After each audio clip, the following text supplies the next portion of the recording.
Hi, hello, welcome to yummy rights. ఈరోజు నేను పరమాన్నం చేస్తున్నాను.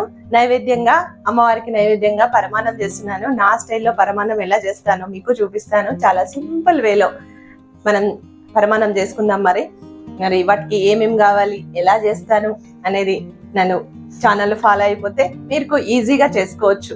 పదండి మరి చూపిస్తాను, రండి. బియ్యము ఇవి 3/4 కప్పు బియ్యం తీసుకున్నాను. టోటల్గా 1 కప్పు. ఈ 3/4 కప్పు నార్మల్ రైస్ తీసుకున్నాను. అలాగే ఈ బాస్మతి బియ్యం ఉంటాయి కదా, కొంచెం 1/4 కప్పు దీంట్లో యాడ్ చేస్తాను. టోటల్గా ఇవి 1 cup rice. 1 cup rice. 1 cup రైస్కి 1 కప్పు బెల్లం తీసుకున్నాను. 2 ఇలాచీలు, కొన్ని కిస్మిస్లు, కొన్ని కాజు, పాలు, నెయ్యి.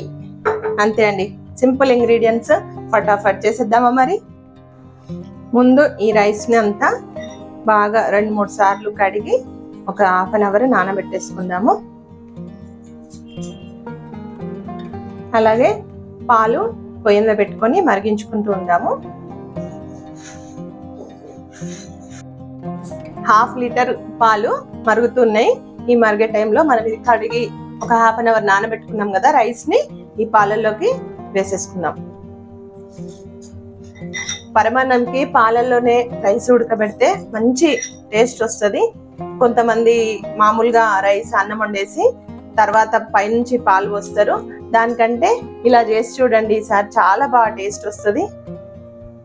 రైస్ అంతా ఇలాగేసి మధ్య మధ్యలో కలుపుకుంటూ మంచిగా దగ్గరకు అయ్యేంత వరకు, మెత్తగా అయ్యేంత వరకు రైస్ అంతా ఇందులోనే పాలల్లోనే ఉడికించుకుందాం. 10-15 మినిట్స్ పడుతుంది. మూత పెట్టద్దు, మూత పెడితే పొంగుతుంది. మధ్య మధ్యన కలుపుకుంటూ మనం ఉడికించుకుందాం. ఈ పాలల్లో ఈ రైస్ అంతా ఉడికించుకుందాము. నిదానంగా మనకు ఈ అడుగంటకుండా, రైస్ అడుగంటకుండా నెమ్మదిగా మధ్య మధ్యన కలుపుకుంటూ అన్నం అంతా మంచిగా మెత్తగా ఉడికేంత వరకు ఉడికించుకుందాం. ఒక 10-15 మినిట్స్ ఉడికించుకుంటే రైస్ రెడీ అయిపోతుంది. చూడండి, అన్నం మంచిగా ఉడుకుతుంది, కొంచెం దగ్గరకు వచ్చేసింది. ఇంకా ఒక 2 నిమిషాలలో రెడీ అయిపోతుంది. ఇంకొంచెం మెత్తగా అవ్వాలి. 2-3 నిమిషాల్లో అన్నం ఉడికిపోతుంది. ఇప్పుడు మనము ఒక చిన్న ప్యాన్ పెట్టుకొని దీంట్లోకి 3 స్పూన్ల నెయ్యి. నెయ్యి ఎంత వేస్తే అంత టేస్ట్ వస్తుంది పరమాన్నంకు. నేనైతే ఇక్కడ 3 స్పూన్ల నెయ్యి వేస్తున్నాను.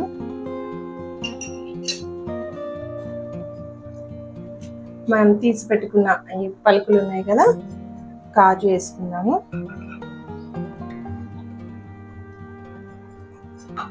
కాజు వేసుకుని అలాగే కిస్మిస్ కూడా వేసుకొని మంచిగా ఫ్రై చేసుకొని, కొంచెం మాడకుండా కొంచెం కలర్ చేంజ్ అవ్వగానే తిప్పేసుకుందాం.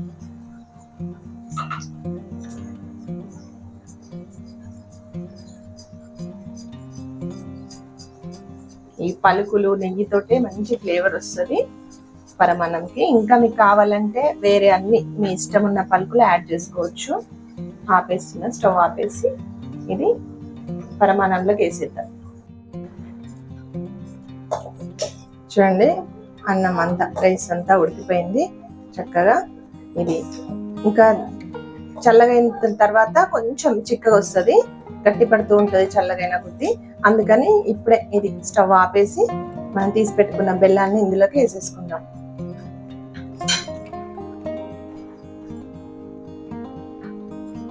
స్టవ్ ఆపేసాను. ఇప్పుడు ఇందులోకి బెల్లం యాడ్ చేసుకుందాము.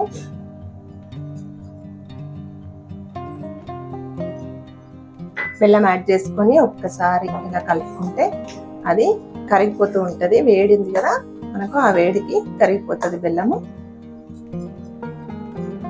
అలాగే ఇలాచీ దంచి పెట్టుకున్నాం కదా, ఇలాచీ పౌడర్ కూడా వేసేసుకొని మనం చివరిగా వేయించి పెట్టుకున్న పలుకుల్ని కూడా ఇందులోకి నెయ్యితో పాటుగా వేసేసుకుందాం.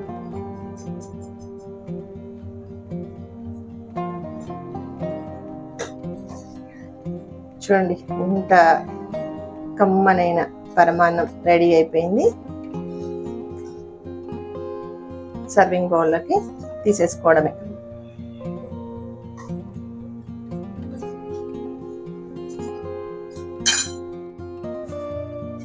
రెడీ అయిపోయింది, చల్లగా కూడా అయిపోయింది. మనం సర్వింగ్ బౌల్లోకి తీసేసుకుందాం.